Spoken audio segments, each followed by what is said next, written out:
No, it's totally understandable question. Like, I'm glad you guys are answering these questions because we're trying to break down the stigmas when it comes to investing in our communities. So I have no qualms about you asking me questions like, isn't it like RIBA, interest, stuff like that? That is what the purpose of education is. So this is a really good question. And again, like, all these questions have been really good. So there is no RIBA or interest tied with just the Roth IRA itself. Everyone needs to understand this part.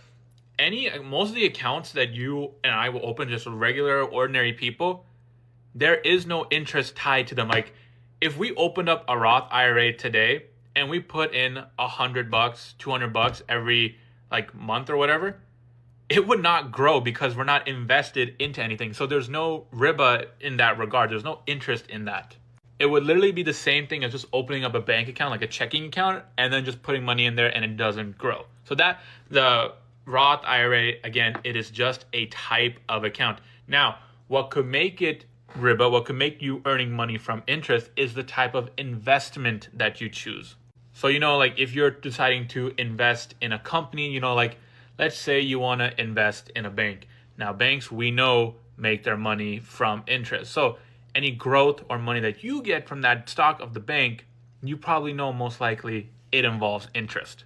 However, if we go to a company like, Apple or Nvidia, we know what they make their money from. Like, we know we make it from chips, hardware, phones, things like that. That is clean, halal, ethical income. And that's where Zoya comes into play. I use Zoya because Zoya checks a lot of stocks if they're halal or not. They have the entire US stock market on here, and they go into the records and make sure that the companies that do their business dealings, their financial records, they check all that out for us. It's built by Muslims for Muslims.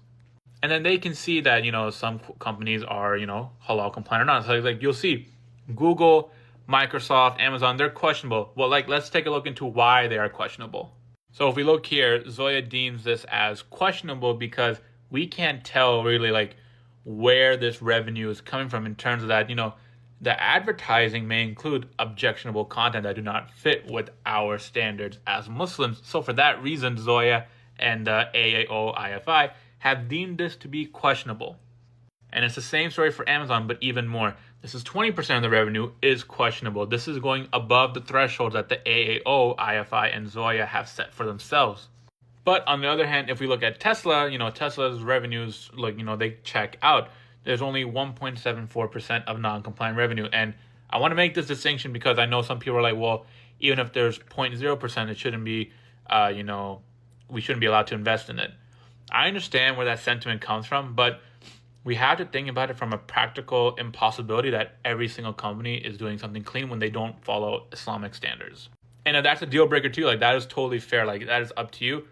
But I will just let you know, a lot of sheikhs, a lot of scholars, they have given fatwas about how investing is halal. So just take it however you want to take it.